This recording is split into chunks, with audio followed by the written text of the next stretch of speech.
All right. So I was gonna watch this video with you guys, the state of Poe 2 after 1 year of early access retrospective. A little over a year ago, Path of Exile 2 entered early access with enormous expectations. After the initial reveal at ExileCon 2019 and the much more detailed re-reveal at ExileCon 2023, the community witnessed an evolution in the Path of Exile and ARPG genre as a whole. Slower, weightier combat, next-generation graphics, brutal bosses, and a completely new direction for the franchise. Then, on December 6, 2024, early access launched, and the real experience began. Which patch had the best combat? Just combat? I liked 0.2. 4 major patches later, we've seen the hype, backlash, controversy, course correction, and the community trying to figure out what Path of Exile 2 actually wants to be. In this video, I'll be breaking down PoE 2's entire early access journey thus far.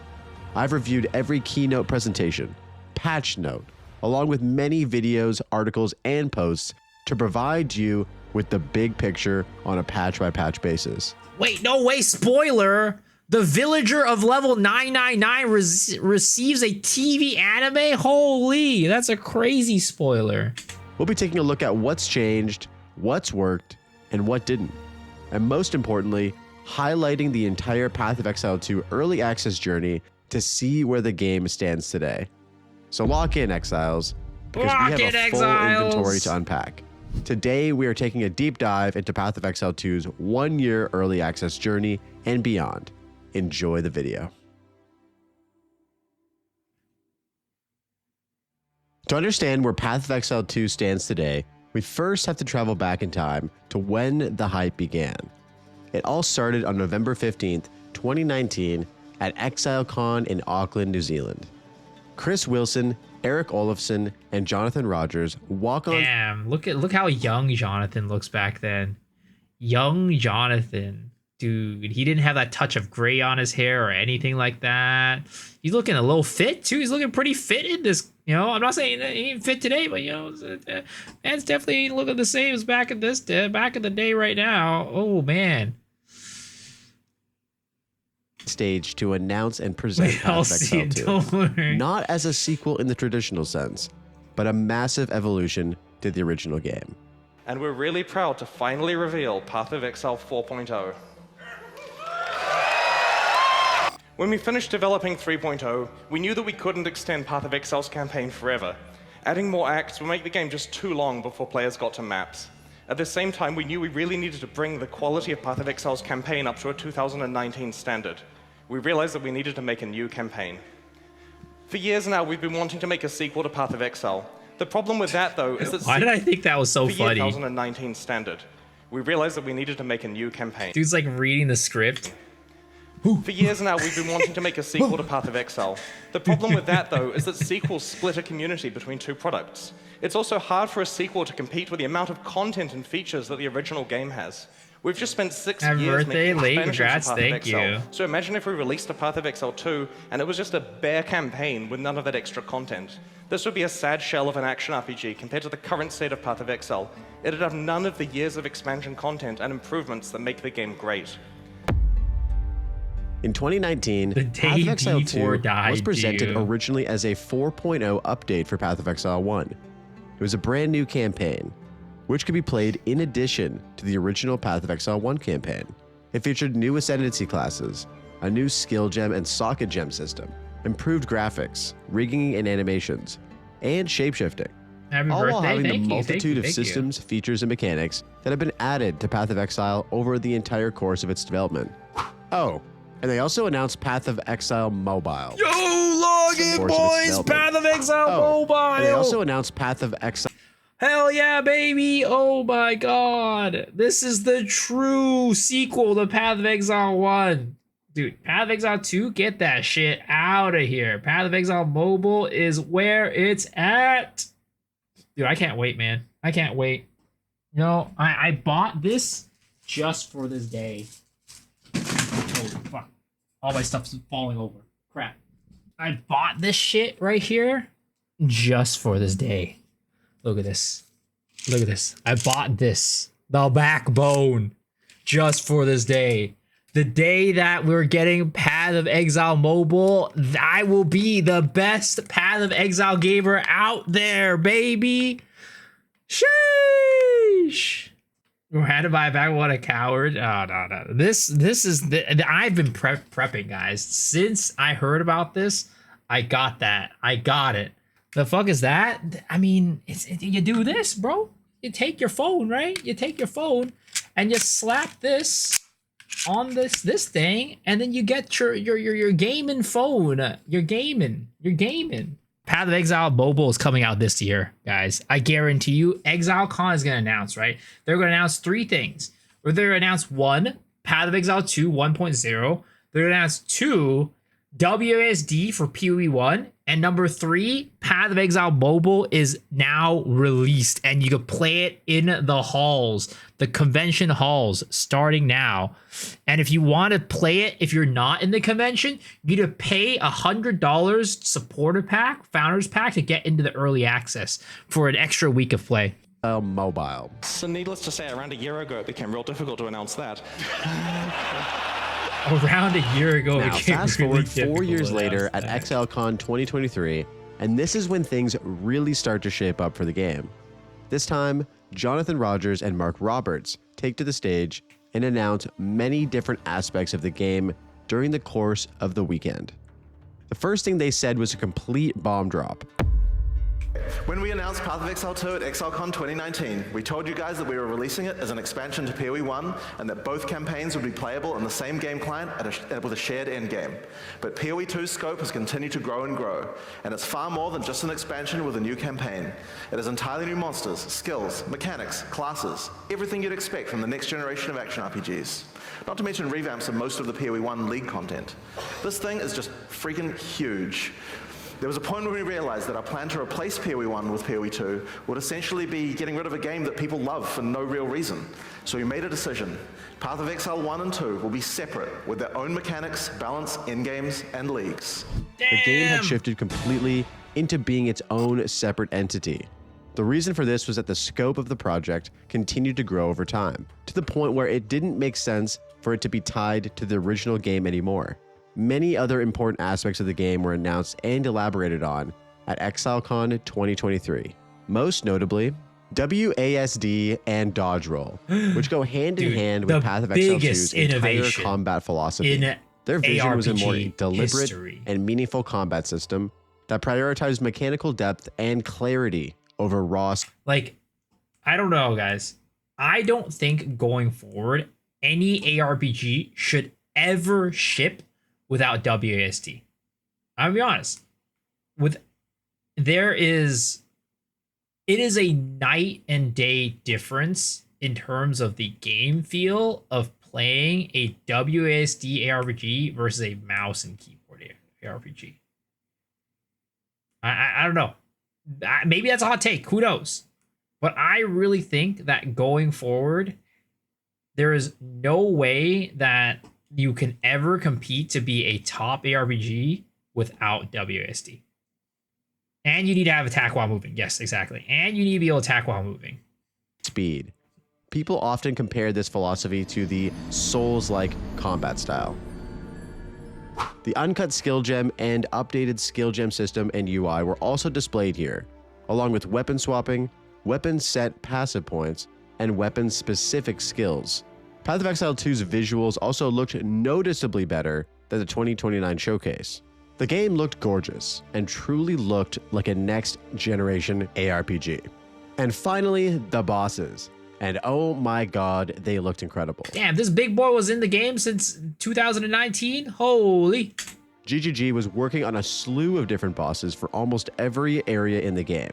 Fighting them required precise timing of mechanics, dodge windows, and enduring multiple phases in some cases.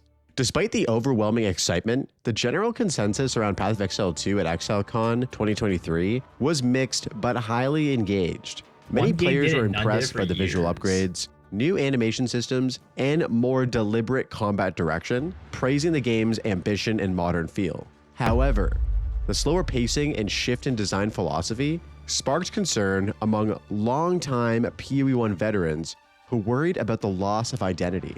Overall, the community's response could be best described as cautious optimism, excited by the potential, but waiting to see how it would play out in practice. After this, only one question remained.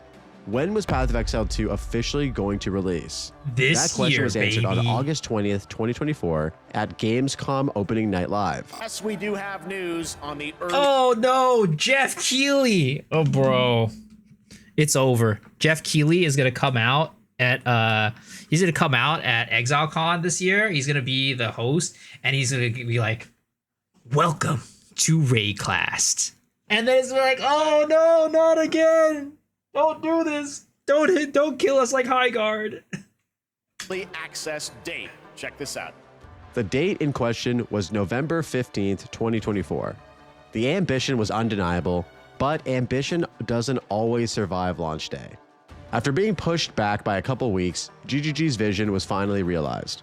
Path of Exile 2 released into early access on December 6th, 2024. Is your computer struggling like someone trying to play Path of Damn. Exile from Europe? Mine was. It was lagging, freezing, and crashing. So I finally decided it was time Professional to stop man praying to Blaze. RNG and actually do something about it.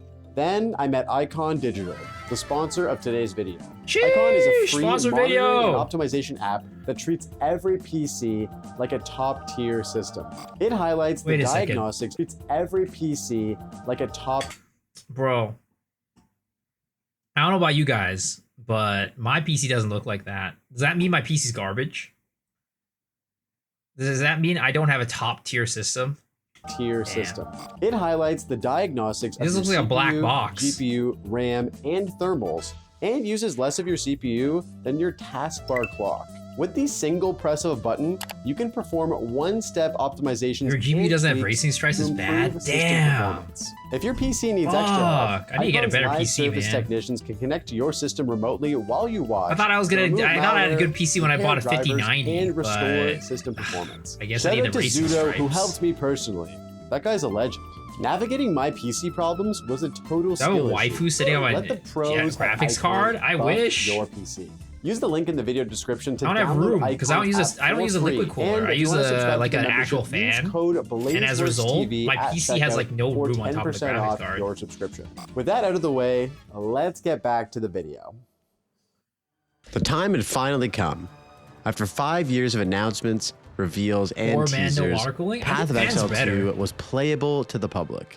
It took the world by storm and saw massive birthday, thank viewership on you. Twitch at over 1 million people at the peak of its viewership. With regards to players, just shy of 580,000 people logged in to try the game for the first time on Steam alone, making it the most successful and played PoE launch in the franchise's history, surpassing any Path of Exile 1 league to date. It also left a lot of room for excitement down the road. At launch, you had 6 playable classes to dive into: the Warrior, Mercenary, Ranger, Sorceress, Witch, and Monk. Each of these classes brought unique playstyles to the table. The campaign gave us Acts 1 through 3, which you had to tackle twice in order to reach the end game. First on normal, then on cruel difficulty, and honestly, this narrative and campaign was already a massive highlight for the game, with some of the most cinematic music, environments, and storytelling that I'd ever seen in an ARPG. Speaking of endgame, we actually got one at launch as well, and it came with a brand new Infinite Atlas, which was a sprawling, ever-expanding overworld with connected maps to explore. Infinite Atlas, boo, boo. I don't care about the Atlas. I don't care about it. I think it's alright. I think it's alright. I think it's fine. Jonathan just needs to, rub a little spit on it. It's like when you fall and trip over and you get a wound, you just gotta spit on it a little bit. It gets better. That's basically Infinite Atlas. He's gotta lick it a little bit, and I think it'll be good very soon. This was a huge Happy birthday, departure thank from you. PoE 1's system, and it felt very exciting, but still very limited compared to the depth that players expected from the series. For those craving some of those familiar League mechanics, Breach, Expedition, Delirium, and Ritual were all live from day one, giving you some of that classic PoE flavor. When Path of Exile 2 hit early access, the hype was real, and it felt like GGG was really delivering that next level ARPG experience everyone had been waiting for. But As classic PoE launches go, things were far from flawless. Server crashes, insane login queues, and support headaches quickly tested players' patience. Once inside the game, the community started speaking up. Balance fell off, the difficulty curve was brutal, progression was slow, and the loot RNG still left a lot to be desired. I mean, I understand, like, how to say it? It's like, I do remember people saying that the game was really hard when it first came out, and rightfully so. But at the same time, I don't think it's actually that hard. If you go and talk to Angormus, right? And he chatted about this in our latest pod. He's like, no, the campaign has always been easy, bro. Like, the campaign has always been easy. It got easier over time, but even at day one, it was pretty dang easy. It just, I think people just needed to learn the campaign a little bit more, learn the fights, learn the bosses, and then your next playthrough, the next season, even if they never like buffed skills and made the bosses weaker, which they did, I think it would have been fine. I don't know. I feel like GGG might have like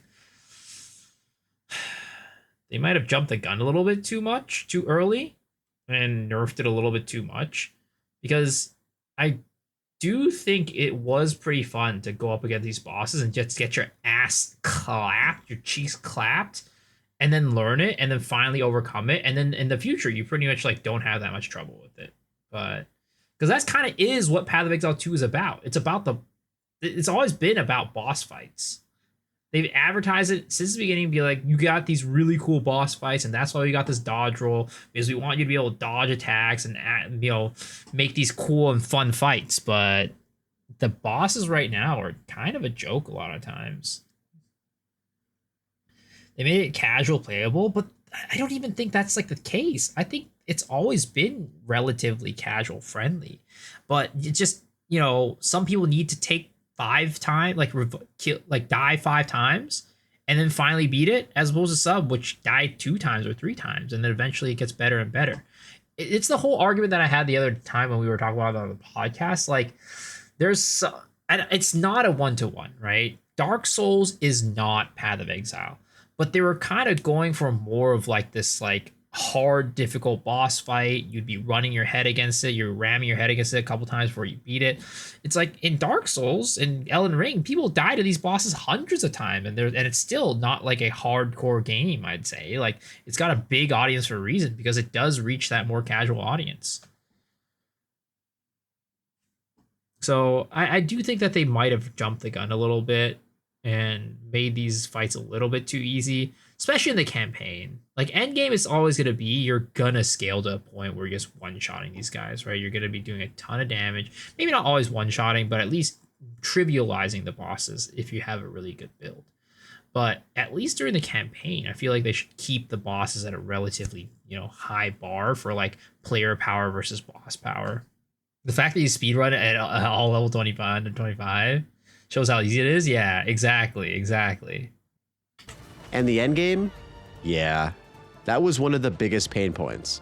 Compared to PoE 1, it felt like a bare bones, undercooked, and entirely unfinished empty shell, leaving players hungry for more content, meaningful changes, and ways to truly test their builds. People also absolutely hated the punishing death penalties, especially at the endgame. If you thought, like, what were they expecting? Were they expecting like a PoE 1 experience? I don't think so. I mean, if you did, you're a fucking idiot, because the game is in early access. Losing XP wasn't enough, players would also lose their juiced waystone and all of the existing map content on the particular map upon death as well. We called it the triple whammy, and it felt extremely bad. Bugs related to character movement, being pushed around by enemies constantly, and being blocked and surrounded were other really annoying issues. One other major piece of feedback was the state of melee in 0.1, particularly with the warrior and mace skills. Despite PoE 2 being sold to us as a game that was going to incentivize melee being extremely viable, a combination of bad defenses, armor and life were terrible in 0.1, clunky skill animations, and slow movement speed made the warrior and maces feel awful compared to something like the Deadeye. The warrior and mace skills, and sort of that side of the tree in particular, is in a state where it has the worst of all of them. So it has the worst of the defenses and armor, it has the worst effective HP in terms of life, and it has basically the worst offensive capabilities as well. So you can see why I'm feedbacking so hard in relation to this archetype. Man, that's a brutal savaging, but I suppose I can't necessarily disagree with any of those assessments. This was also exacerbated in the trial of Sekimas. These builds relied on being able to endure damage instead of avoid it, making ascending... Jonathan was literally sitting there sweating. Every single time, like every word that DM was saying, it's like, warriors are the worst defense. You get the vine boom, dong, and then he gets to sweat down his forehead. Every single one of those. Extremely difficult. Patch 0.1 definitely had a handful of builds, stealing the spotlight and fueling endless forum debates. Cast on Freeze Comet kicked things off as an absolute monster, tearing through content. So much so that GGG nerfed it mid-league. Wow! Cast on Freeze Comet was ridiculous in 0. Oh, man! Some things don't change! Some things don't change! Do you not play 0.1? I did. The only time in PoE 2 history that a skill got hit mid-season, sparking furious backlash across Reddit and the forums. Meanwhile, Ice Strike Invoker carved out a nice niche as a melee powerhouse, blending freezing effects with insane clear speed, staying strong throughout the early days of the league. The stat-stacking Gemling Legionnaire with Tempest Flurry pushed the limits even further, combining items like Pillar of the Caged God, Hands of Wisdom in Action, and Astramentus to achieve a crazy attack speed and lightning damage. Players also got creative with double Herald setups, chaining Herald of Ice and Lightning to clear entire screens. And for those who loved fast, no-fuss gameplay, Lightning Arrow Deadeye and Spark Stormweaver offered 1 or 2 button setups, letting you steamroll maps while keeping things simple. Something the devs weren't always thrilled about, but the players absolutely loved.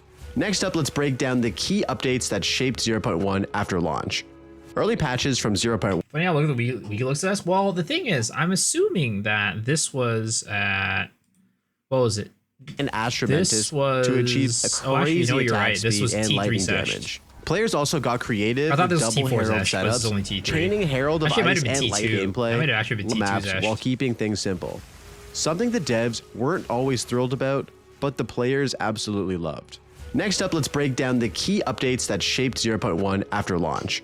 Early patches from 0.1 all the way through to 0.1F were all about making the game feel smooth, responsive, and player-friendly. I'm gonna be honest. About making the early patches from 0.1 all... Who the fuck is using this skill like this? GGG put this in the game. It's like, yeah, people are totally gonna sit there and cast their comet like that. Just do a little fancy flip and like kill one white monster on the screen like that. Man, that's definitely the way that people are gonna be using comets. No way did they think anybody was gonna sit here and do that shit. All the way through to 0.1F were all about making the game feel smooth, responsive, and player-friendly. The dodge roll got a huge quality of life tweak. They made your character now shrink to size 0 mid-roll, letting you slip through those tight spaces. Oh, you know what? You're right. I'm wrong. You know why? They expected Chronomancer to be meta, guys. They expected Chronomancer to be meta. They wanted to come here like, look, you freeze all the enemies, then you could do your fucking ballerina spin jump in the air, triple Lutz. Letting you slip through those tight spaces. And drop down the combo. Push aside tiny enemies, also, hero mid-roll. What is this combo? You freezes the screen into an ice nova. Those tight spaces. Push aside tiny enemies and survive swarms. All right, GGG. Does anybody remember getting swarmed by the beetles in Keth? Passive block was also improved to work from all directions. Fast travel was added between area checkpoints, and respecking passives got way cheaper, finally letting players experiment with builds without going broke. Then came patch 0.01, the first big endgame focused update. Base tower layouts, which everyone hated, were completely overhauled with 4 brand new tower maps, citadels were easier to spot in the Atlas, and checkpoints were added straight into map areas as well. Pinnacle birthday, bosses thank got you. reworked too, now allowing multiple attempts per tier, easing the frustration of one-shot resets. Basically, the 0.01 patch took the shaky endgame and made it playable, smoother, and far less punishing, while setting the stage for bigger expansions down the road. Overall, the general sentiment from the player base was slightly mixed about Path of Exile 2's 0.1 early access release. There's no denying it was a massive success from a financial and player number standpoint. $22 billion in 3 fucking hours!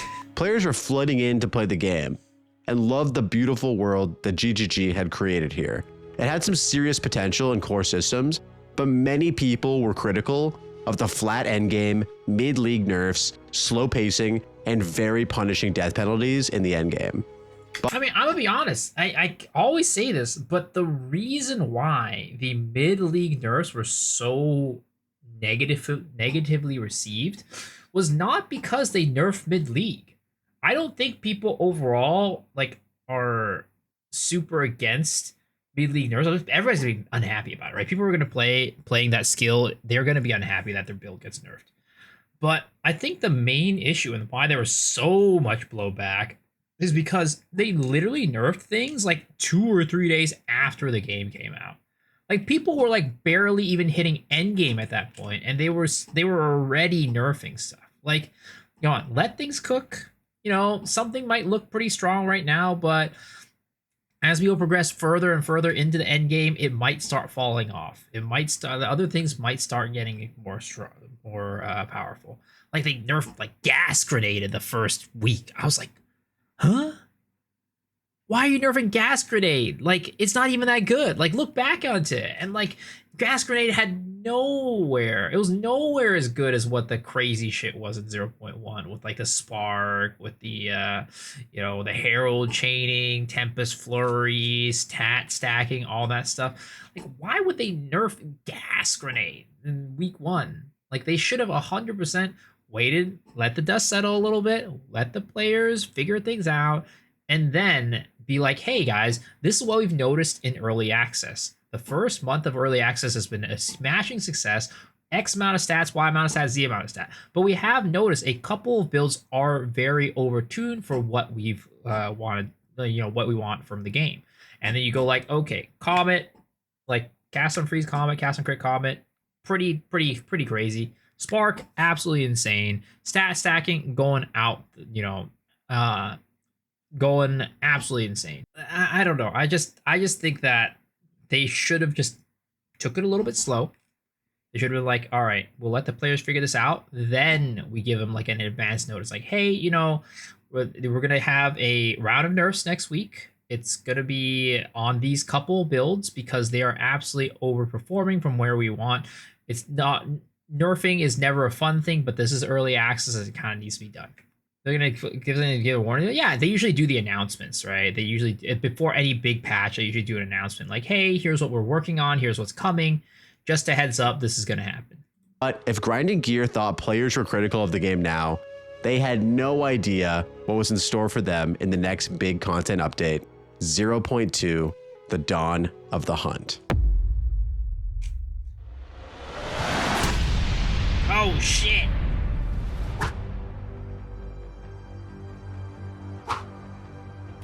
Yeah, look at that clean desk. No. Look at that clean ass desk. I knew it was gonna be bad, but oh my god. Happy birthday, thank you. What the actual All right, ladies and gentlemen, buckle up because this is where Path of Exile 2's early access starts to get a little bit dicey. On April 4th, 2025, Grinding Gear Games released the 0.2 Dawn of the Hunt update for Path of Exile 2. The patch peaked at just shy of 250,000 concurrent players on Steam, which was less than half of the initial amount at 0.1's launch. Despite its I mean, that was gonna happen. Like, there's basically 2 spikes, right? And this is what happens with most games. It's like you have the if they have an early access, right? If it's a popular game that's already had a lot of hype in the beginning, the early access initial release is going to have the biggest player count. And then another spike is going to be 1.0. Everything after that is going to, like, everything other than that are going to have overall lower. That's just kind of what happens. Happy birthday. Thank you. Controversial reception, which I'll be discussing shortly. Yo, wisps, dude. The mechanic of the future right here. This is the future, guys. Patch 0.2 was a significant content expansion for Path of Exile 2. It introduced the new Huntress class, along with 5 new ascendancies across multiple archetypes, like the Smith of Katava, Tactician, and Lich. Over 25 new skills were added, with many focused around the newly added Spear. Alongside these were 100 plus new support gems, the Buckler, and more than 100 new unique items. The endgame saw big additions as well, with 8 new unique maps, 4 unique strongboxes, and the introduction of Rogue Exiles, who are hostile NPC exiles who potentially use and drop unique gear. Except for whenever I fight them, they somehow made it all the way to T15 maps in all magic items. Asmirian Wisps were also introduced as roaming spirits that empower enemies for greater rewards, while 15 new socketable items expanded crafting depth. Another huge addition to the game was the redesigning of the endgame Atlas progression system. With 0.2, GGG introduced corrupted areas on the Infinite Atlas, which had a corrupted nexus in the center of them. Completing these rewarded the player with more of their Atlas passive points, while also simultaneously cleansing the corrupted areas, which added their own unique rewards. Despite the amount of content and the scope of the Dawn of the Hunt update, all of the amazing work and additions were almost completely overshadowed by widespread frustration between the players. Many people were pissed. The combat felt significantly slower and more punishing after a series of nerfs to many skills. Enemies felt like tanky gods, while player damage output was reduced.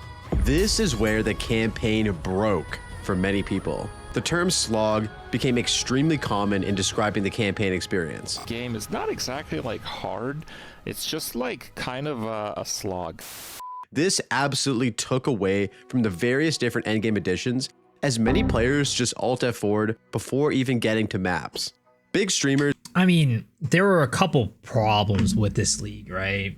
The first one, of course, was that everything did get kind of like overall, like your damage compared to the monster health was overall lower, right? And there was also this really big bug that made it so that the minions that came with the rare monsters were more powerful, like they were tankier and stronger than the actual rare monster itself. It was a bug. And they didn't fix this bug until maybe like 6 or 8 hours into the league itself, which was like, by then people had already like alt F4'd and gave up. So I think like on top of the fact that the league itself just, well, in the campaign felt kind of bad, especially because I think Huntress, overall spears are especially leveling up, I think spears are one of the more item dependent weapons. You need a lot of flat fizz on your rings, on your gloves as you're going through in order to actually deal damage, because the spears just have a very low base damage value. So you needed gear to back it up, and a lot of people were playing spears. Like you saw the stats, most people were rolling huntresses. And as a result of that combination, like the mobs being bugged, getting a little tankier, and spears themselves just being overall more gear dependent, a lot of people felt really bad. I don't necessarily think that this was that bad if you weren't playing spears. So I think there was a little bit of not like an overreaction, but I think it was kind of like a perfect storm to make this patch just feel super bad because of that. Spears are always bad. Like now we know, play bows, maces, crossbows until they're like, exactly, right? But we didn't know that at the time. When we first got the spears, they had that bug where it was making all the rares and their minions stronger, white mobs felt like they were super tanky. Like it on top of spears being just overall weak. I think it all compounded to just make it feel really bad. I think that a lot of people who weren't playing spears had a much better time. I'm not going to say that they had a perfect time, but I think the feed, like the blowback from 0.2 could have been a lot better or like lowered if spears, like if Amazon didn't come out that patch. If it was, let's say, Druid that came out that patch, where the damage numbers are a little bit better and like, especially compared to spears, like I think it would have still been kind of bad, but like definitely nowhere near as bad. And community figures openly criticized the patch, calling it one of the worst experiences they'd had. Experience I've ever had on any character, and I played See, look, some really look.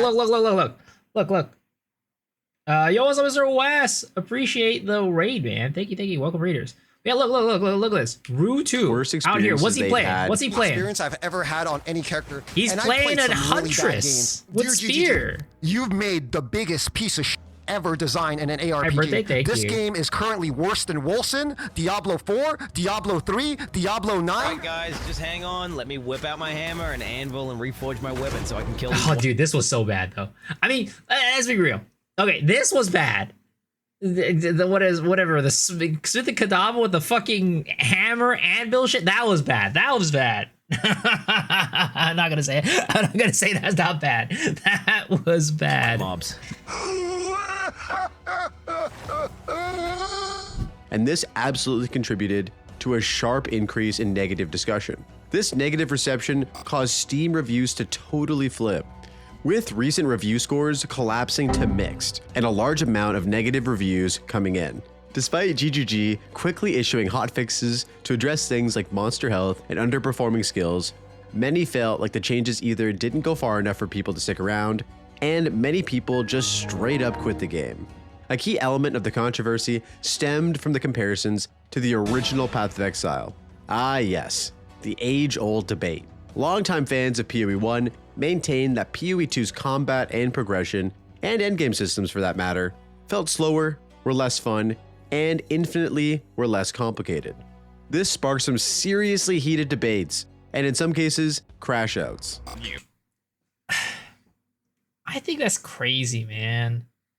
Like, I feel like, looking back on it, I feel like some of the fastest builds were in 0.1 with like the crazy herald chaining and stuff like that. So, like, yes, the movement speed is lower. Like, we had like crazy movement speed in 0.3, but I still think that even in 0.4, people consider Path of Exile 2 endgame pretty dang zoomy. And I don't think it's anywhere close to how fast it was in 0.1. Like the speed at which you just blew up the entire screen in 0.1 was insane. I really don't think like this whole thing in 0.2 where people like there was you know what? I might just go out and say this crazy take, but I think 0.2 absolutely did, I'm not going to say damage, but the course of Path of Exile 2 completely changed after 0.2. The course of the game, because of the blowback, because of the feedback, because of people's reception to it, caused GGG to make a ton of changes that kind of changed the entire course of Path of Exile 1, like completely. The original No Apostle, yeah. And I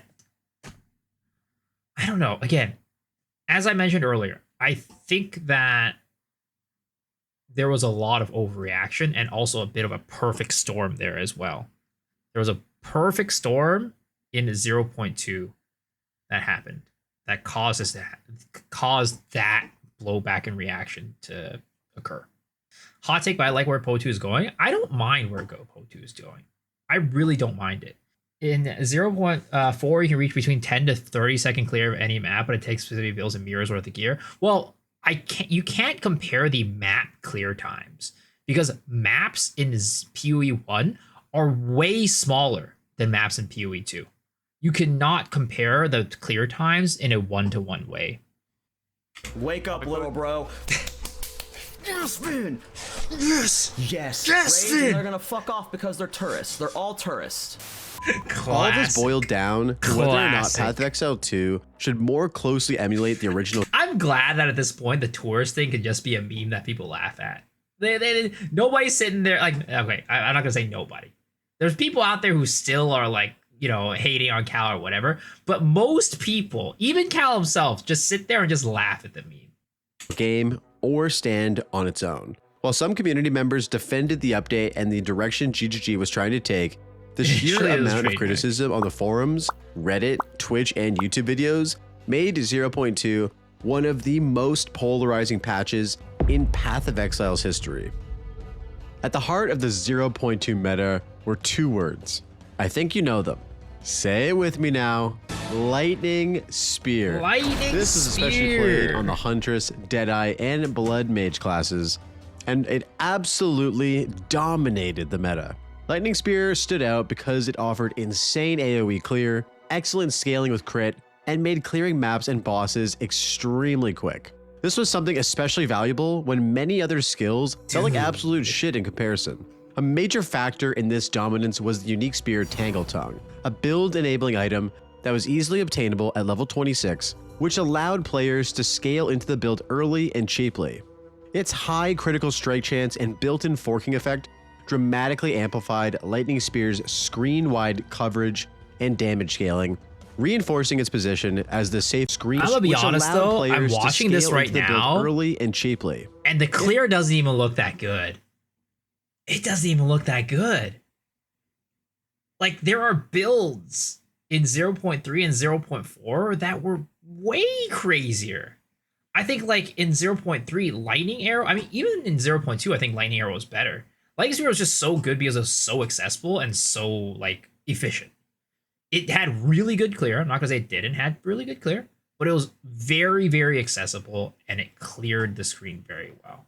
But if you were talking about builds and skills that cleared better, there were definitely skills that cleared better.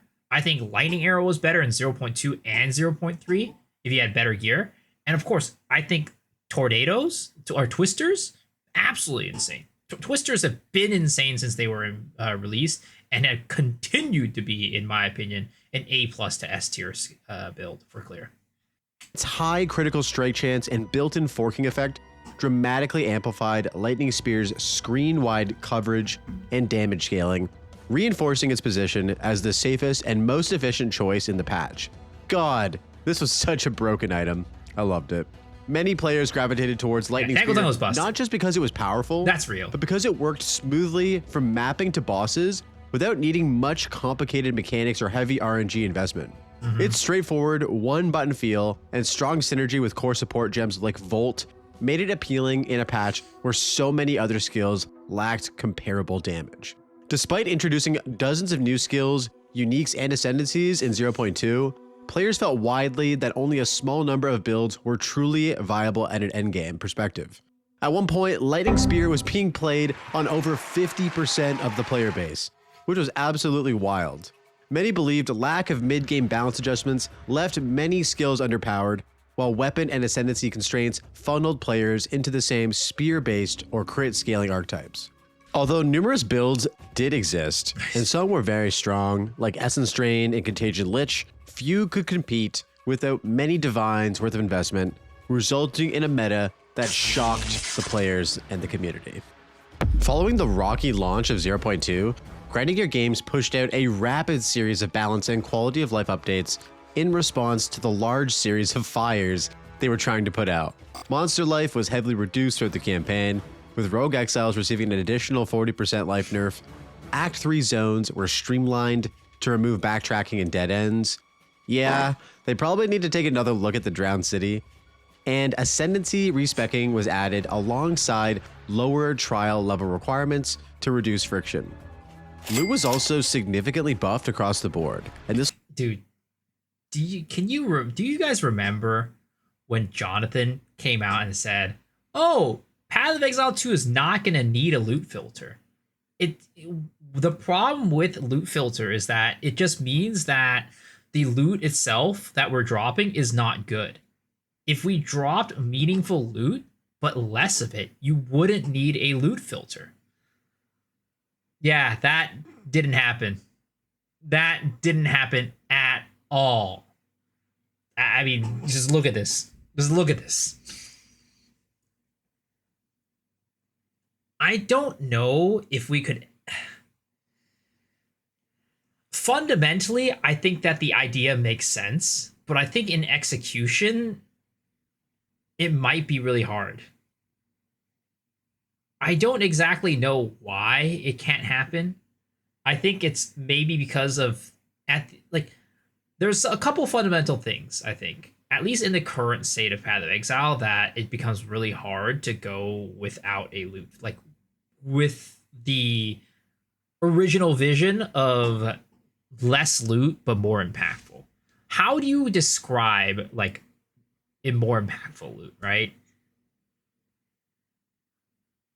Not everybody's gonna think that an Orb of Transmute is not worth picking up at tier 15s or whatever, right? Some people still pick up Orb of Transmute. Some people still pick up Orb of Ogs when they're finding like divs worth of stuff. And some people clear those out of their filter a lot earlier.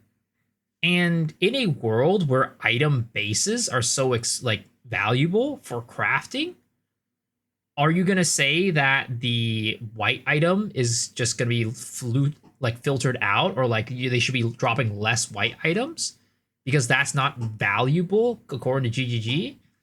I think it's a very hard place to go to. Like in an ARPG where you can make use of so many different types of items and there's so much value in everything, at least at the moment, rares, I would say, are kind of like the least valuable. But if they improve the tiering system, I think that the rares could become very good as a drop. I think that there could be a world where rares will be picked up if the tiering system works well, to where like, hey, I'm going to filter out everything but the tier 5 rares because I know that the tier 5 rares are likely going to be decent. But the way it works right now doesn't guarantee that.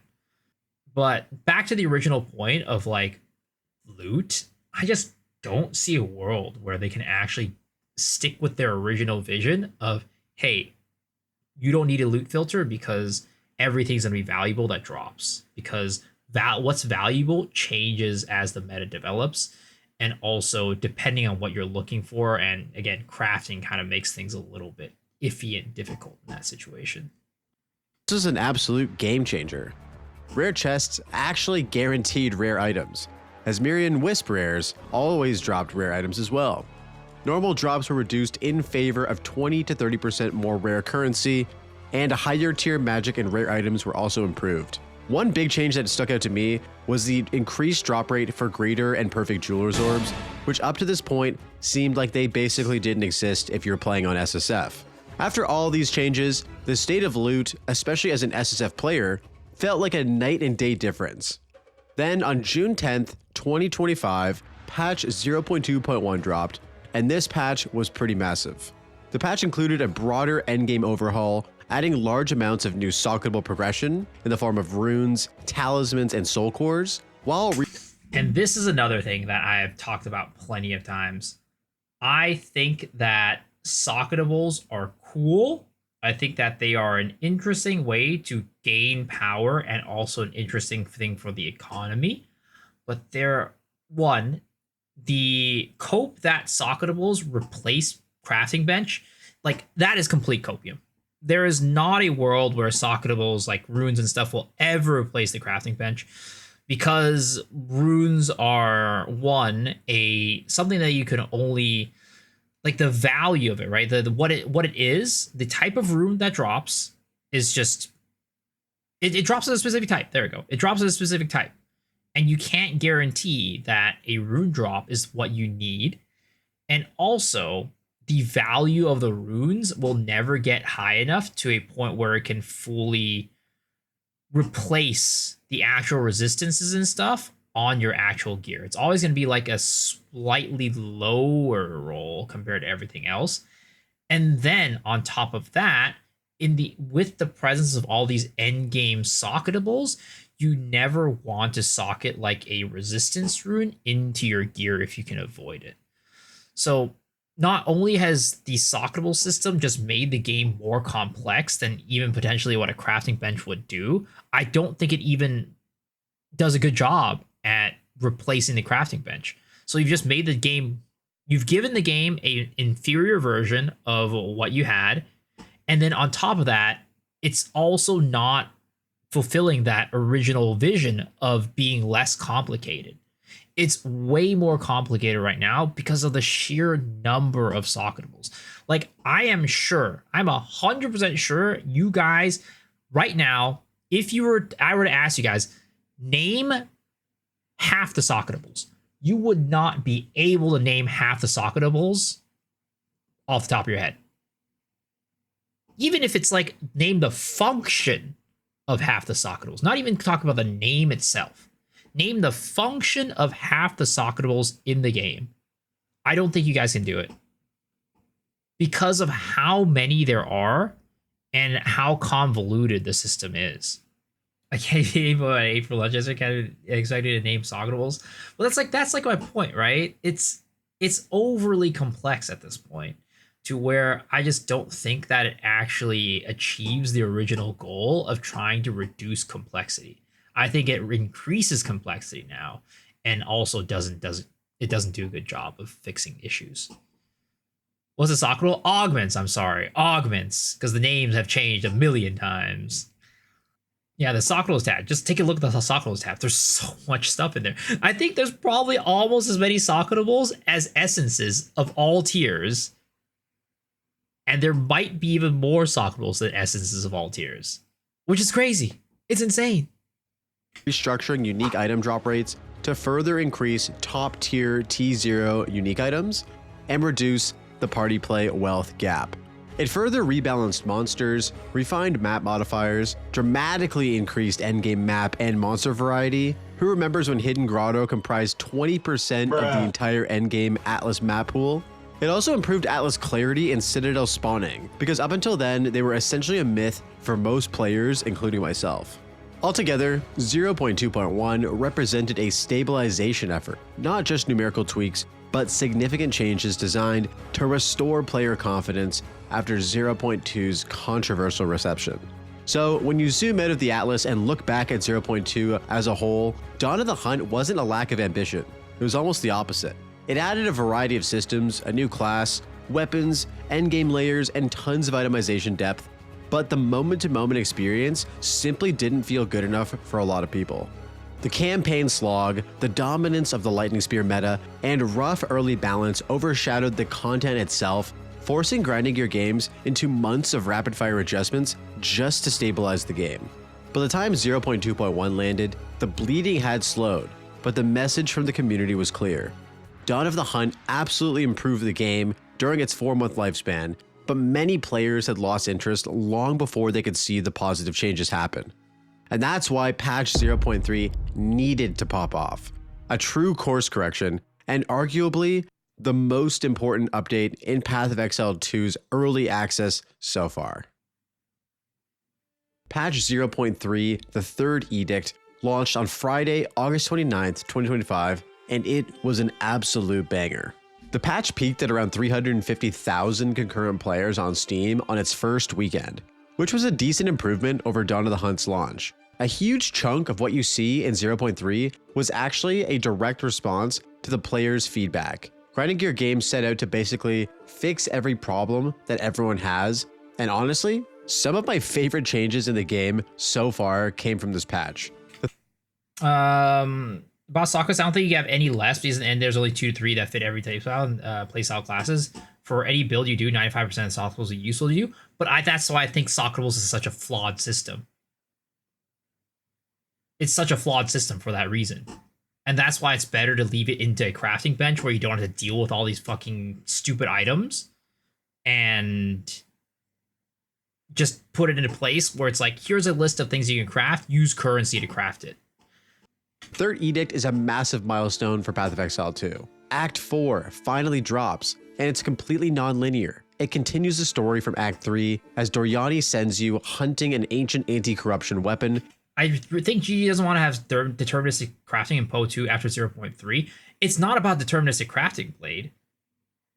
It's about, what is it called? If your socketables are basically, if socketables and the crafting bench in many ways are very similar. Socketables are 100% deterministic, right? They're 100% deterministic. They are there. Jonathan says they're there to replace the crafting bench, which in certain cases it does. But it's just a way worse system compared to it. Explain the bench a bit. It's so basically, right? In Path of Exile 1, you can use the bench and just be like, hey, one line, it can only replace one line for the most part, unless you do certain things, right? And you could change it you could make it so it can't do that in Path of Exile 2. But for the most part, it's like, hey, one line of my affix, I can choose what it can be. With socketables, it's like, okay, now I have this extra line right here, and then I'm just going to put in what I want it to be there. So in that sense, it is the same thing. You get to choose that one line of stat by putting an item in there, or you get to take it to the crafting bench and putting that line in there. That's basically what it is.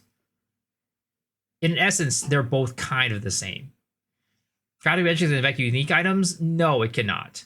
But in the reason, so Jonathan's whole argument is that crafting benches, the socketable system replaces the crafting bench, right? Socketables can do a little bit more in some aspects compared to the crafting bench, but the crafting benches can also do some more stuff than socketables in certain other aspects. So they're not a one-to-one, but they're supposed to fill the same role.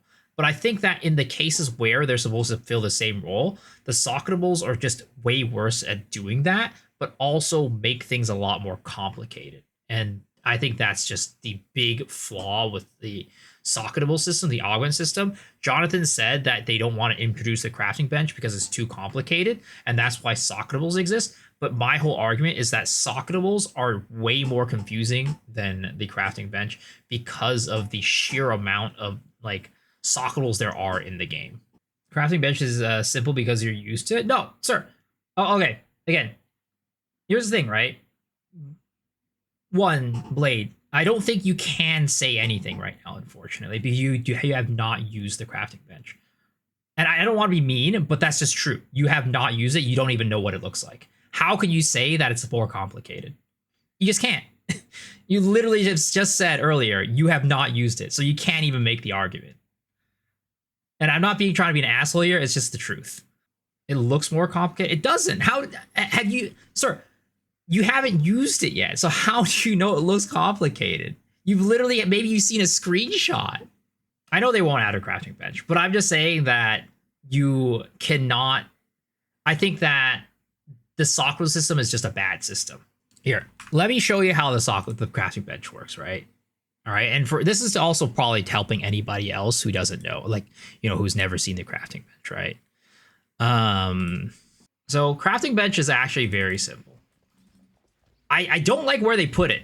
This is the worst part about the crafting bench, right? This, I would say, is like the worst. I don't know why they made this decision. Why is it that the crafting bench is only accessible in your hideout? It's so stupid. But if they fix that, I think it's fine. But crafting bench is something that you literally can just take an item. You go here and just like, okay, I just want to resist. So you just choose from a list. Well, it resists. But that's all it is. That's literally all it is. Boom. Now you can craft it. You need to pay this and then you craft it.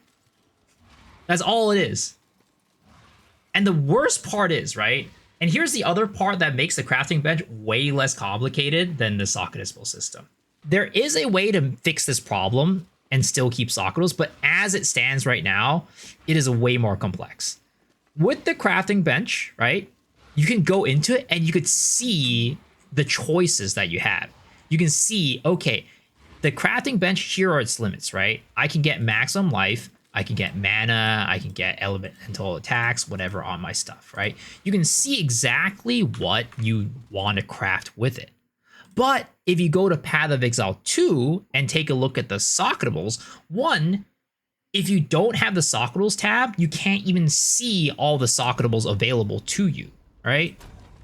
if you don't have the socketables tab, you do not even know what socketables that you have available to you. If you don't have the socketable, if you don't have the augment, you just don't even know it exists. At least with the crafting bench, you could throw an item in there and be like, oh, these are the choices that I can get. At the moment, there is no way for you to be like, okay, I want to add, I don't know, I want to add lightning damage onto my stuff, right? I can click lightning, right? And that will show me everything that I have. But imagine if I didn't have any storm runes, right? Imagine if I didn't have any storm runes.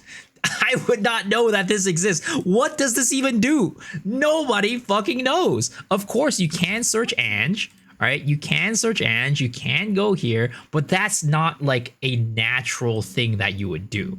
And there, it also doesn't help that there's multiple tabs for this, right? This is not a natural action. This is not something naturally that you do. And it doesn't have everything either. And again, you can't even see this menu if you don't have the tab. So it's like, it's just such a bad system. I don't hate socketables. I don't hate augments. I think that it adds a really cool layer to the game where it's like, here's an extra economy thing that you can throw in. Like there's rare socketables, there's rare augments. I like the idea of them, but I don't think that they replace the crafting bench. And I don't think that it makes the game any simpler compared to the crafting bench. Now, you might have another solution to maybe replace the crafting bench, right? Maybe there's a more elegant solution out there. Like, maybe there is, right? And it's not adding the crafting bench. But I'm just saying that socketables are not a replacement for the crafting bench. It does not fulfill the same goal. Like, it is a similar goal, but it doesn't fulfill it as well. But I don't think it makes it any less complex. It's way more complicated. I think that socketable problem could be saved by adding a vendor that sells Miso, but that problem, how different is a crafting bench? I think the game is honestly really easy in campaign. Crafting bench just makes it easier. Crafting bench is way more, there's a way to bridge some gaps, but not all of it. I just think whether or not it successfully replaces crafting bench or not, I just think it's a way more complex system. At first, it was okay, right? When we were just at these basic runes, okay, you know, we kind of like knew for the most part what each thing did. But at this point, can you tell me what this rune does right here? The rune of draining. If I just say like, hey, what does the rune of draining do? What is it? Oh, maybe it heals MP? Nope. Withered magnitude. What does the rune of claws do? The whatever Great Wolf's rune of claws do? Heck if I know. Like, it's just not straightforward. Adds way too much complexity into the game, and there's just so much useless shit too. Like, there's so much useless stuff in here too. How you fix a socketable problem? I mean, I personally think we cut down the number of socketables we have, right? Because right now, having socketables replace crafting bench is what makes it required to have like the lesser, greater, regular one, right? We get rid of the different tiers for one, but then also be a little bit more intentional about what runes we put. I think runes should be a luxury item. Like, I don't think that, like, because right now runes are something you start socketing into your gear very, very early on, right? It's supposed to be a solution for the crafting bench. It's supposed to be the replacement for it. But I think that in my world, we bring something else that is better than runes for replacing the crafting bench, either by adding a crafting bench or something else, and we make socketables just like a luxury item. It's something that is like an extra upgrade on top of your gear. It increases the ceiling of your gear rather than as something that is used as a potential band-aid fix that you're missing in the game. That's how I would do it. The ores that make sockets have to be rare too. I don't think that matters too much for me. I just think the socketable system should be edited. I think augment system right now, I think it's a little bit too complex and it doesn't fulfill its purpose. talks about the least problematic thing in Poe 2. I mean, there's definitely a lot of other problems, but I just, it's one of the problems that we're just discussing right now. Across the Karui archipelago, 8 distinct islands, each packed with dangerous bosses, unique biomes, and hazards. All for you to explore in any order that you want. And remember cruel difficulty?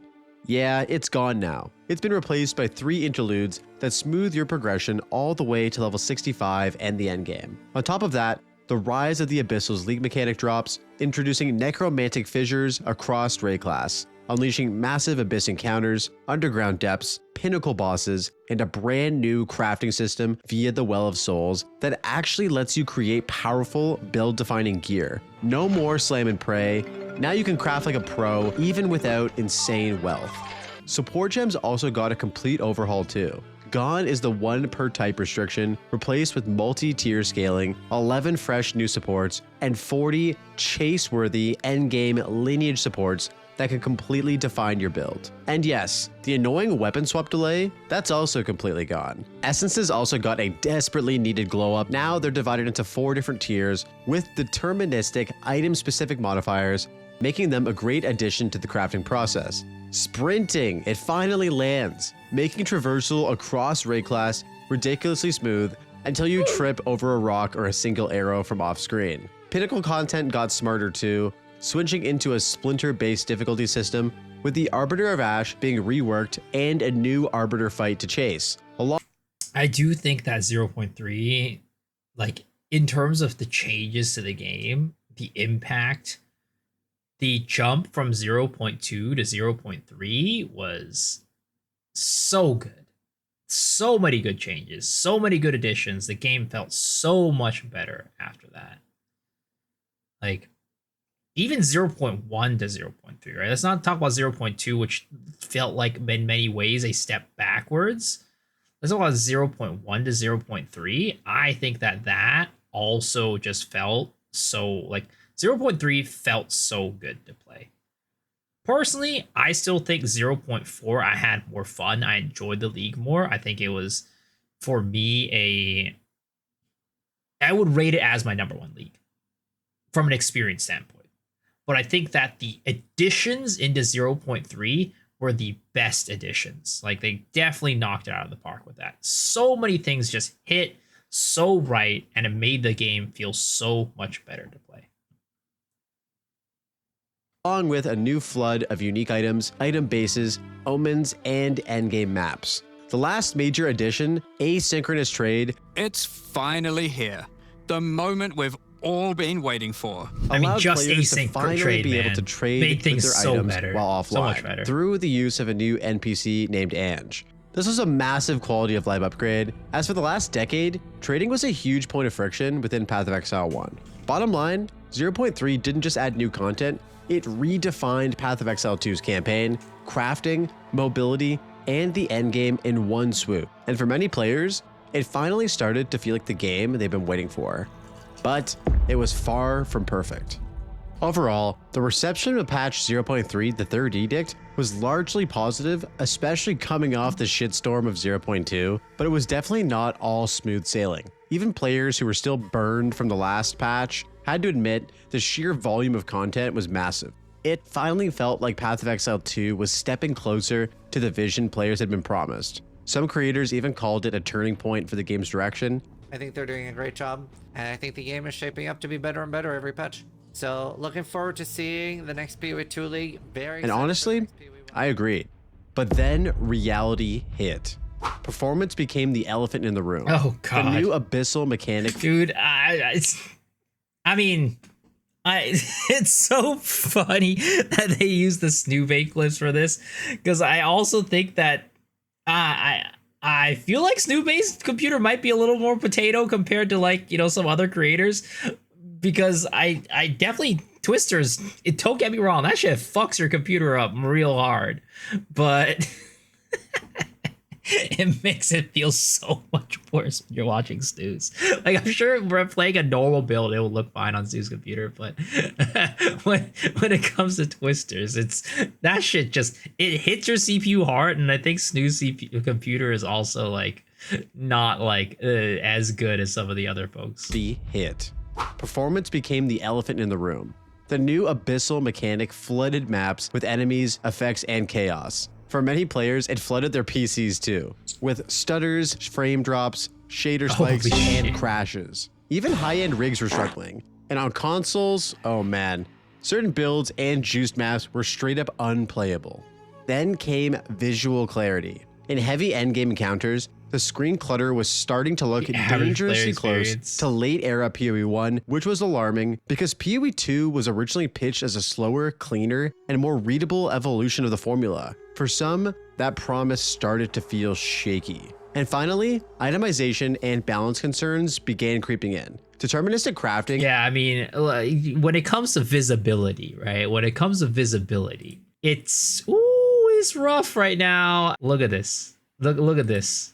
Look at this right here. This build is just peak no visibility. It's absolutely insane. So it won't. Look at this. Switching very. You can't see anything, bro. What am I supposed to be looking at? What am I supposed to be looking at?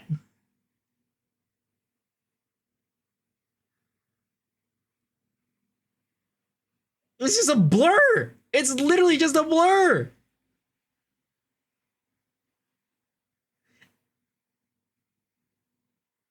Look at that pixels clearly. You can't see monsters. You can't see ground effects. You can't see anything that is going on. Visibility is at an all-time low with a build like this. Now, I'm glad that this seems to be, again, this is the ceiling. Right? It seems like this is what close to the ceiling of bad visibility. But I would say that there are a lot of builds that do look, they are pretty hard to determine what's what. Goes to anyone outside ARPG space and they'll immediately get turned off by the game. Exactly. Enabled absurd power spikes, god tier damage, and survivability that was through the roof. Movement speed numbers also pushed the game back towards the zoom meta territory. On top of that, build diversity concerns resurfaced as players zeroed in on dominant setups like Deadeye paired with Lightning Arrow, sparking debates on whether the meta was already narrowing. Another key issue with itemization is currently around rarity. In 0.3, many players worked together to find that the perfect amount of rarity on your character was about 150%. This statistic drastically impacted build choice, as many people viewed any build that didn't fit this criteria as completely inefficient and not optimal. Oh, I see. So your build doesn't have 150 rarity? So what you're saying is your build is dog.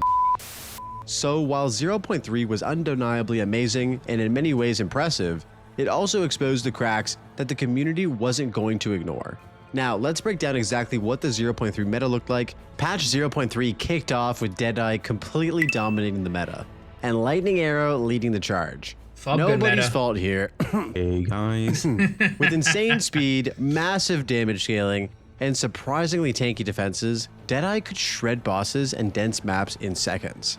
Add in new crafting systems in the chase-worthy lineage supports, shout out to Rakiata's Flow, plus Tornado Shot and Lightning Rod combo, it gave this build absurd AoE and single target power. It basically became the poster child for 0.3's overpowered but oh so fun meta. It wasn't as universally played as Lightning Spear builds, but for those chasing raw clear speed and versatility, Deadeye ruled the game. That being said, it wasn't alone at the top.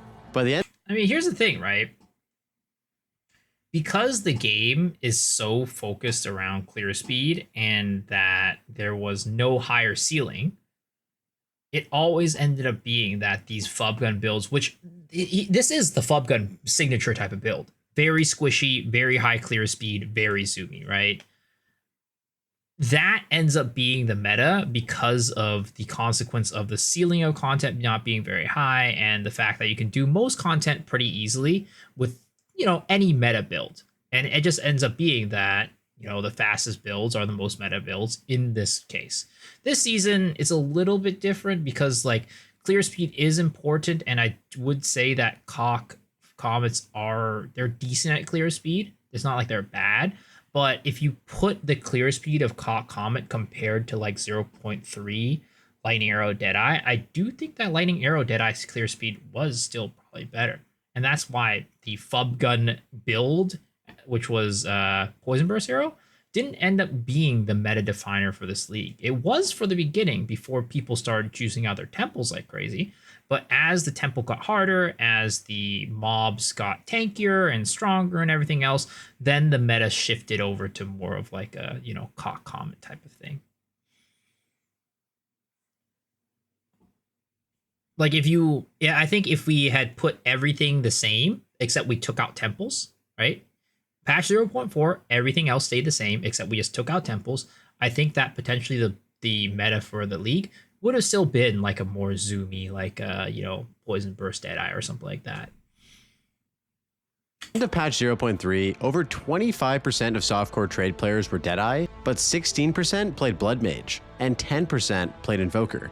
Blood Mage with Spark remained incredibly strong, delivering high damage with minimal investment, while Invokers leaned hard on the new Hollow Palm technique Keystone to achieve insane attack speed and armor synergy damage. Ice Strike notably was the standout skill here. On the hardcore side of things, Lich builds dominated. Energy Shield scaling combined with Essence Drain and Contagion made for incredibly high damage, absurd survivability, and practically risk-free map clearing. New gear and items also shaped the meta. Heart of the Well, the new Abyssal-influenced unique jewel, became the most common unique across all builds, and Herald of Thunder was used on over 40% of characters, which is absolutely wild. While Deadeye and a few other builds clearly led the charge, 0.3 also introduced the most build diversity that we've seen in PoE 2 yet, giving players a variety of viable endgame setups and finally rewarding creativity in both softcore and hardcore as well.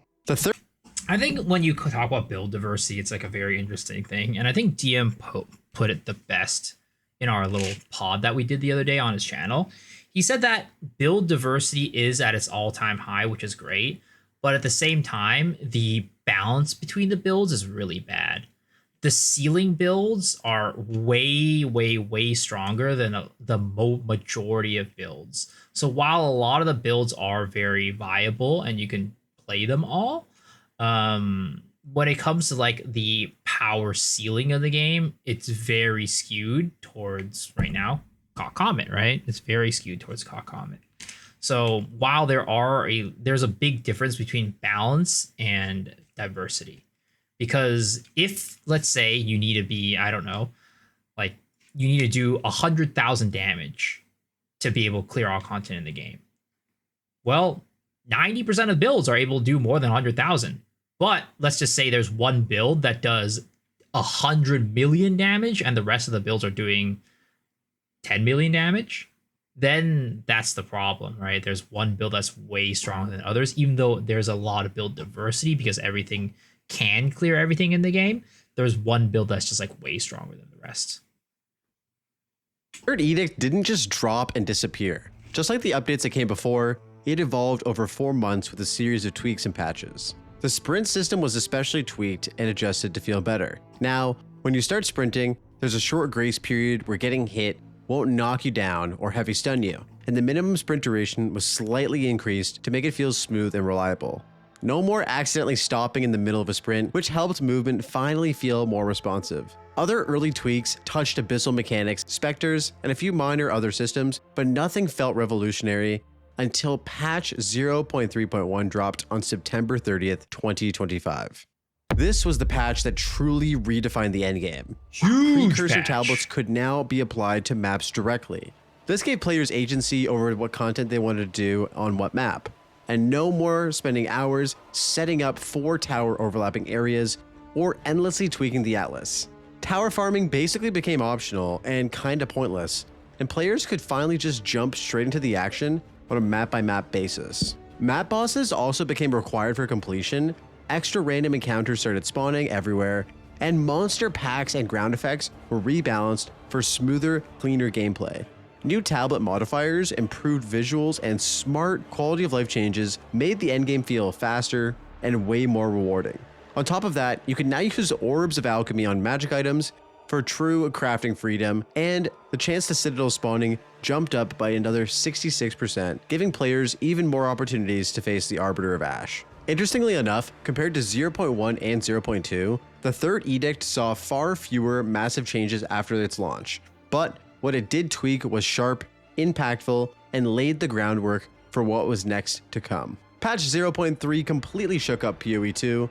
It wasn't perfect, with performance issues and meta dominance, but it set a new standard for build diversity, player freedom, and exploration. Was that Chris Wilson? Is that Chris Wilson? That looks like Chris Wilson.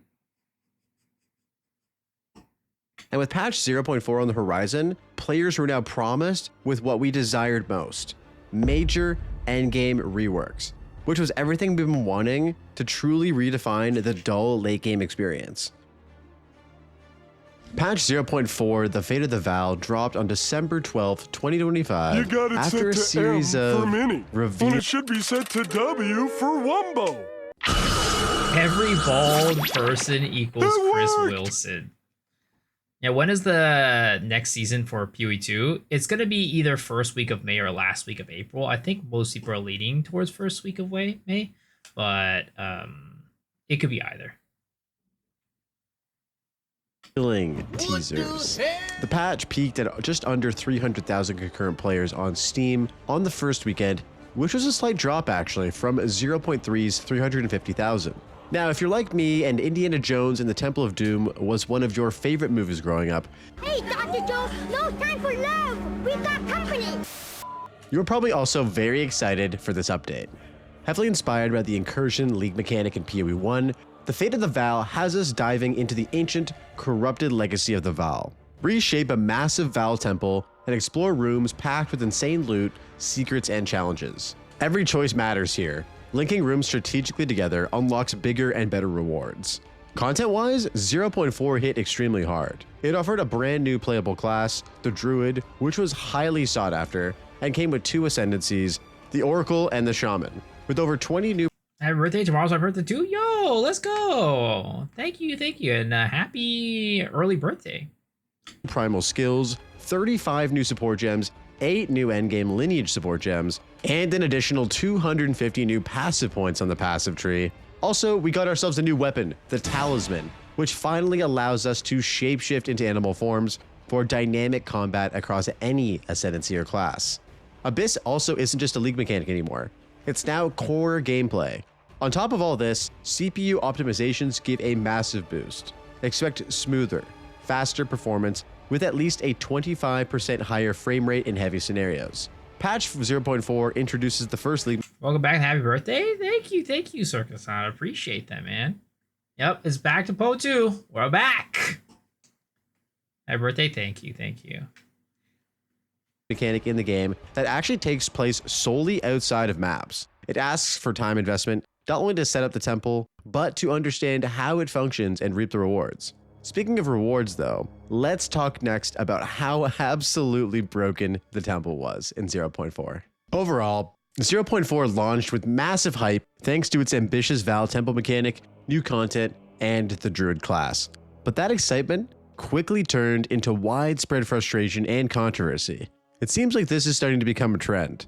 To start, 0.4 was initially pitched as the endgame rework patch, but sadly, all of those changes were pushed into 0.5 at a last minute. No secret that we need to make some improvements to the endgame, and the plan has been to do some pretty major changes in 0.40. Obviously, you were hoping to do more endgame for this expansion, so what's kind of happened? It turned out to be way more than we had anticipated, and it was just like, oh, damn, we kind of talked about wanting to do an in-game upgrade, a big revamp in 040, and now we've got too much work, and we still believe it's the right thing to do, so we're going to commit. And normally we often get faced with the option: do we cut it down to make it fit, or do we commit to it all and do it? And I don't think in this case we could have cut anything without kind of just honestly making it look half-assed, to be honest. This was devastating to hold on. First off, Mark out here with a big old zit on his forehead, man. Dude's still hitting puberty. He's still a spring chicken, guys. He's still young. He still got it. But second off, the 0.4 endgame debacle. I do think that GGG has a history of over-promising and under-delivering. And I think that they really need to work on that. They definitely get players hyped up. They know how to get players hyped up. They know what to do. They know that, you promise these things, players going to be happy, leading up to the event. But I do think that at least for Path of Exile 2, as of late, or even Path of Exile 1, I think as of late, they have been over-promising and under-delivering. Now, I will have to say, Mirage League for Path of Exile 1 absolutely delivered. Absolutely amazing league. I think it is so far, right now, my favorite Path of Exile 1 league.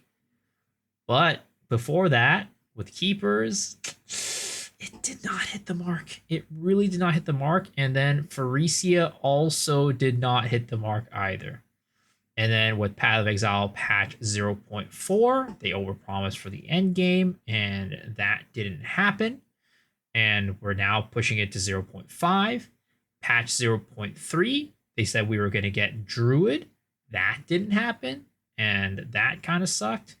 Again, over-promising, under-delivering there, though they did over-deliver in all the other aspects, but still, they could have not promised the Druid and given us, something else. And also 0.4, right? For the temple mechanic was also kind of mid, especially when it first started, and having to push out the end game for that in what seemed to be a very mid mechanic at the time felt really bad. And then, of course, we only need to talk about 0.2, right? So I feel like Path of Exile, grinding gear games, has had this tendency of over-promising and under-delivering. And I really hope that they don't do that anymore. I hope that they under-promise and over-deliver. I think that's a little bit better. And I think that, and hope that, 0.5 will cook much like Mirage League, right? They GGG kind of missed in 3.27 with Keepers of the Flame, and they also kind of missed on Pharesia, but then they absolutely delivered a banger with 3.28 in Mirage and Path of Exile 1, right? I'm hoping that that is the same for Path of Exile 2, where 0.4 kind of didn't hit the mark on the endgame stuff. Kind of was like a little bit underwhelming for a lot of people. Of course, it's still my favorite league so far, but still, I think in many aspects it did under-deliver. And I think in 0.5, I'm hoping that they've had time to cook. They've had time to make things, really take a look at things and work out the kinks and absolutely deliver us a banger patch. And I'm hopeful, and I think they will be able to do good. Just honestly making it look half-assed, to be honest. This was devastating to me and many other players. This sparked controversy throughout the community about if GGG could actually adhere to the content timelines for both games simultaneously. Now, while it's understandable due to the scope of the Druid and the Talisman, a major part of the excitement for many players were these reworks. It definitely felt like a bit of a rug pull last minute. That this is a massive disappointment for me. The weakest part of Path of Exile 2 right now is the end game by far. Now, the Val Temple was its own different set of events entirely. The league mechanic was extremely valuable during the campaign, but many players found the system unintuitive, slow, and unrewarding compared to other content as they approached the endgame. But once it became solved, players discovered ways to optimize the temple for extremely fast currency gains. Man's out here screaming as he's wearing no shirt. Such as running Is that what I need to do, guys? I need to do some no shirt gaming. low-level resets in the campaign to print never before seen amounts of currency. As a result, currency flooded the economy, prices muscles? inflated Hell dramatically, nah. and trade became unbalanced, leaving mid-tier and casual Please players don't. feeling priced out and unable to compete in the market. The problem was simple. When optimized, the temple was more rewarding than any other form of content in terms of raw currency, T0 unique items, and experience. More players hit level 100 in 0.4 than any other league combined, due to the temple essentially being a constant source of incredibly juiced T16 maps. The backlash was loud. Forum threads called 0.4 an epic fail, complaining that the economy was ruined and the temple exploit undermined the league's long-term viability, with some players saying it even pushed them to quit or switch to SSF play. Hi, I'm Chris Wilson. Don't you hate it when you're playing an online RPG, trying your hardest to level up and find good items, but it feels like all the other players are miles ahead of you because they're not playing fairly? In this video, I'm going to talk about economic integrity. Dude, that was the craziest thing. The fact that Chris Wilson released this as like the temple shit was all happening with like the Holton exploits, the absolutely insane inflation of all the entire economy. Like, I don't know, like to this day, I do not know if that happened as a response to this, right? If Chris Wilson was sitting back in his armchair, drinking his coffee or his tea, watching the Path of Exile 2's economy just absolutely burn, and he was just like, you know what? I'm gonna go make a video on this. This is gonna be absolutely insane content. I don't know if he was doing that or if he was truly just trying to make, like, he had the video planned out and he was going to make it, but it was just like a coincidence, a massive coincidence that he released a video talking about economic integrity right as the whole temple, Holton exploit, all that fucking bullshit was happening. He was playing temple for sure. Watching Fub doing the snake stuff. Put simply, this is the ability for players to fairly earn progress and items through in-game actions on a level playing field without outside influence or cheating. Basically, that the game doesn't let people unfairly get ahead of you. Multiple hotfixes aimed around curbing the Holton crystal farming exploit and creating extremely long rune chains within the temple came too late due to the patch releasing right before the holiday season. This meant that inflation and broken markets persisted despite patches, which further damaged trust in the league's design. The snaking strategy was widely taken advantage of, allowing players to chain rooms together to create the most rewarding content in the entire game. One controversial change was GGG removing the ability to lock rooms unless they were leveled up to level 3, which was generally how players were able to create extremely long chains of rooms linked together. This immediately created a huge uproar, as it essentially stopped casual players from ever even attempting to create these incredibly juiced temples, while legacy temples with pre-existing snaking chains remained unfazed. This change was actually walked back by GGG within 24 hours, making it— Dude, this was insane. The fact that they made this change, like, I don't know. I understand that at the moment they were like doing like a knee-jerk reaction, right? They were like, oh my god, people were doing this exploit. They're like building some crazy temples. Was it actually fixed within 24 hours? I think it was fixed in 20. It might have been fixed in 24 hours. What did Blaze say? While legacy temples with pre-existing snaking chains remained unfazed. This change was actually walked back by GGG within 24 hours. Yeah, I mean, I'm assuming it was, given Blaze, he probably did the research into this, so I think it was. Which, at the time, right, anybody who saw this, like the moment I saw this, I'm like, this is such a terrible change. How could anybody look at this and be like, you know what, this is all right, this is a good thing, right? And I understand it was probably a knee-jerk reaction. It was a band-aid fix to try to make it so that like people weren't going crazy with their temples and their snakes or whatever, right? But at the end of the day, the problem was that anybody who had their temples already built were almost unfazed by this change.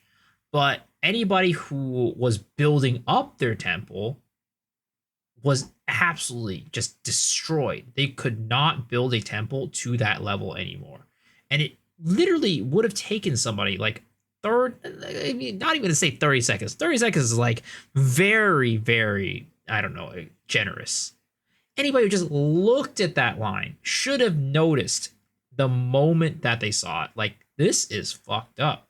This is not right. And I just don't know how GGG was pushed that change out and thought it was okay. Like, again, even if it is a band-aid fix, even if it is a knee-jerk reaction, right? I think like anybody who just thought about it for like a second should have known that it wasn't good. I just don't understand who made the change and how that happened. Like, I understand it's holidays, right? It's during the holidays. They work during the holidays, which was they're not supposed to do. I think there's like a laws against that or something like that. But still, even if it was through the holidays, right? the fact that they looked at it and even thought for a second that it would be a good change is absolutely mind-boggling to me. I think anybody who had, looked at that and had a little bit of an ounce of critical thinking could have seen that that was going to be bad. One of the quickest reverted changes in the game's history. As a silver lining, these issues surrounding the temple resulted in the Second Wind Private League launching into a massive amount of success. Players still wanted to play the game and craved an economic reset where they wouldn't be plagued with inflation. The I'm sorry to keep pausing. Actually, we'll wait until we finish talking about Second Wind Private League launched to an overwhelming 50,000 players, making it the largest private league in Path of Exile history. Sadly, history repeats itself. The private league's economy faced the same issues that existed within the main league after just under a week's time. On the bright side, 0.4's build variety and skill. Yeah. So, Second Wind League, bless the guys who made it, right? Bless the guys who led it and, held the torch to charge forward. But I do think it's like such a interesting thing that happened there.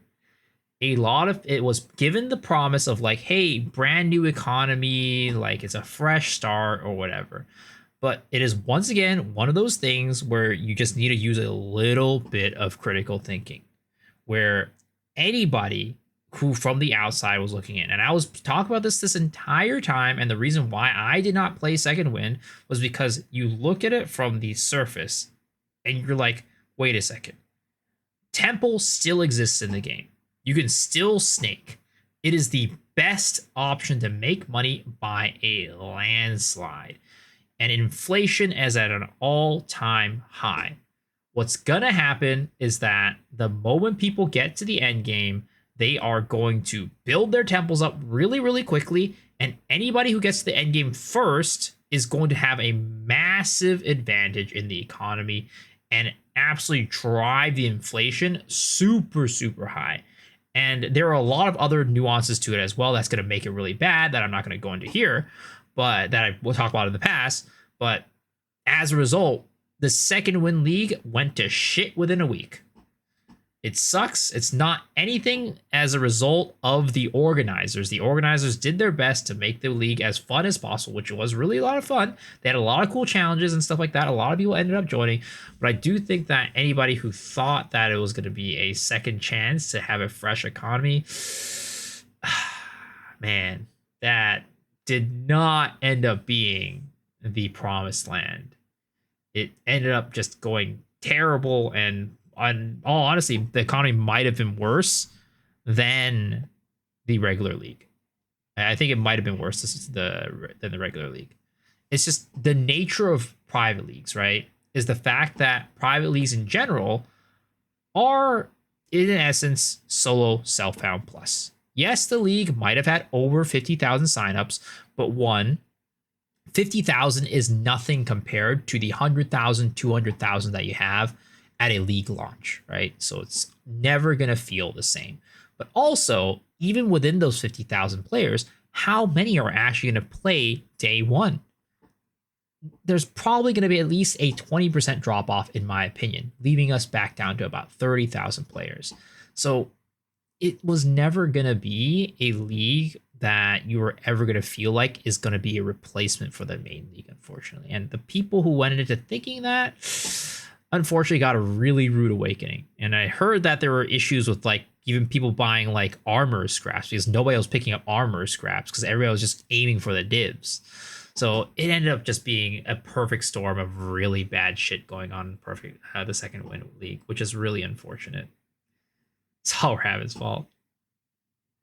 I kind of knew this inflation thing going to carry on forever as we fix next season. It's very likely to be fixed next season.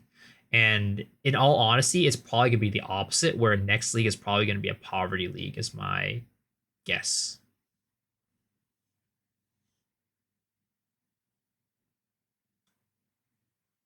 Like, it's not going to be like fixed, but like, I think like there's not, the inflation is not going to exist. They're going to gut the temple. Temple is going to, be way less profitable. And as a result, there's going to be way less currency flying around in the league. And I honestly think they might even push the nerfs a little bit too far, but we'll see about that one. Meta was actually the most diverse that we've ever seen up to this point. The balance reworks enabled many different builds to function at a high level, even deep within endgame scenarios, and extremely juiced temples for that matter. Of course, there were standouts like any other league. Comet became absolutely meta in the Fate of the Vow, being used by over 25% of all players in softcore alone. In conjunction with Cast on Crit, it became an extremely powerful clearing synergy that decimated high-level temple setups. This was taken advantage of by many caster-focused ascendancies like the Oracle, Blood Mage, and Stormweaver, but was also used on the new improved Pathfinder as well. The Pathfinder got a pretty big makeover in 0.4 as well, with some major new ascendancy reworks, and it quickly became one of the most versatile ascendancies in the game. It featured the ability to take advantage of the warrior and sorceress starting points on the passive tree, and also had one of the best utility nodes in the game, unable to be slowed or heavy stunned while sprinting. With regards to items, it's no surprise that Headhunter soared to the most utilized unique item under Heart of the Well, sitting at a 46% use case amongst all players in softcore. After you optimize your temple, you could see the most insane rare monster density in the entire game, allowing you to fully take advantage of many different rare monster modifiers all at once while using a Headhunter. With regards to any other important patch note changes, I've already basically covered all or the majority of the big things that have happened in 0.4. The Temple and the Vow League mechanic were hotfixed and adjusted quite heavily during the initial patch release, but since then, it's been very quiet from GGG. At the time of recording and making this video, we still haven't even received a 0.4.1 patch almost 4 months later. Yeah, it wasn't gonna happen. This makes the Fate of the Vow the only league so far that did not receive a substantial content patch midway through its lifespan. Patch 0.4 proved that Path of Exile 2 could deliver massive ambition yet again, a bold new league system, record-breaking build diversity, industry-leading shape-shifting with incredible animations, and some of the most rewarding content the game has ever seen. But it also exposed how fragile the in-game economy can be when one mechanic outpaces everything else. 1 year into early access, the story of PoE 2 isn't just about new classes, leagues, or metas. It's into in-game content the game has ever seen. I feel like this has to be a meme, how right? fragile. This man still out here in the year 2026 self-casting a comet the in the in-game temple. content the game has ever seen. This but has to be a meme. How fragile. Why do they keep including this in their promotional videos? Nobody's doing that. Nobody's gonna ever do that. What the hell? At this point, if I see another self-cast comet for our teaser for 0.5, it has to be a meme at that point. It has to be a meme at that point. In-game economy can be when one mechanic outpaces everything else. 1 year into early access, the story of PoE 2 isn't just about new classes, leagues, or metas. It's about a live experiment in balance, trust, and long-term vision. And 0.4 might have been the moment that defined what the game truly becomes later on. I will say that there is now an enormous pressure on 0.5 to really dial in the endgame. The importance of this is vital. These endgame reworks might just be the endgame that we will be playing for the rest of early access. We will have to wait and see, as 0.5 isn't expected to drop until early May of 2026. So, 1 year later, has Path of Exile 2 actually improved?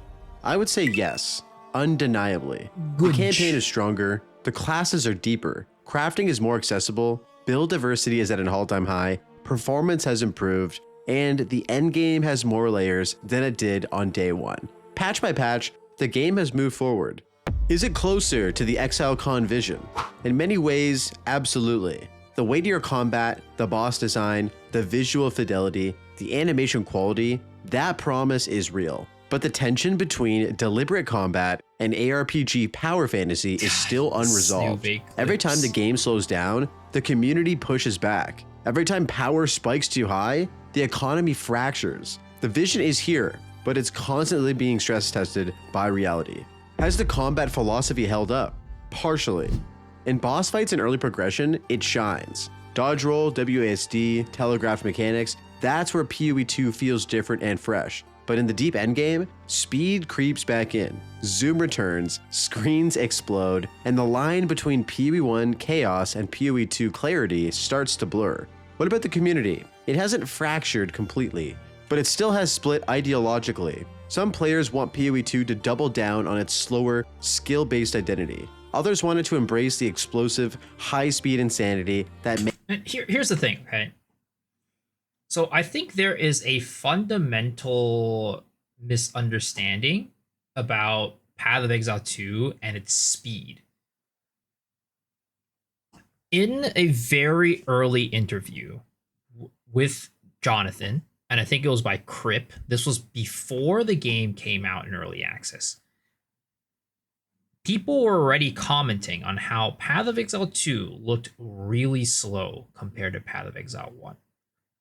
And Jonathan said that the speed of the games should not be that different. I forget what the exact quote was. He said that the speeds of the two games are not that much different. And he said that Path of Exile 2 will not necessarily be slower than Path of Exile 1. So I think this whole notion that Path of Exile 2 was always designed as a slower game is completely false. Now, granted, I do think that when we're thinking about the slow methodical combat, that is more around the campaign experience, especially against bosses. And I think that there is a place for it against like pinnacle boss fights in the end game as well. But when it comes to mapping, when it comes to going through these areas where you're supposed to be clearing mobs quickly, I think the vision, the original vision, was always for it to be relatively fast. Again, I do think that the game is, at least compared to Path of Exile 1, the ceiling of Path of Exile 2 is still nowhere close to how fast the ceiling of Path of Exile 1 is. But I do think that the ceiling and the speed of Path of Exile 2 is not that much slower than the average speed of a Path of Exile 1 build.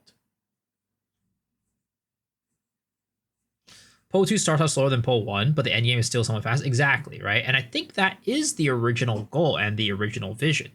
Now, I do think that the campaign speed and like the speed at which bosses are dying in the campaign are still a little bit too fast. I do think that they could potentially step it back a little bit, and even though like I know people would be a little bit unhappy, I don't mind where Path of Exile 2 is right now. I'm having a lot of fun with the game. But if we're talking about the original vision, I think they are straying away a little bit from the original vision when it comes to like the campaign experience. And I also think that we never actually even achieved the original vision with the endgame bosses either. I would like to see, at the very least, that endgame bosses, they find a way to make it so that the bosses themselves aren't just blown up in one hit or like die in like 3 seconds.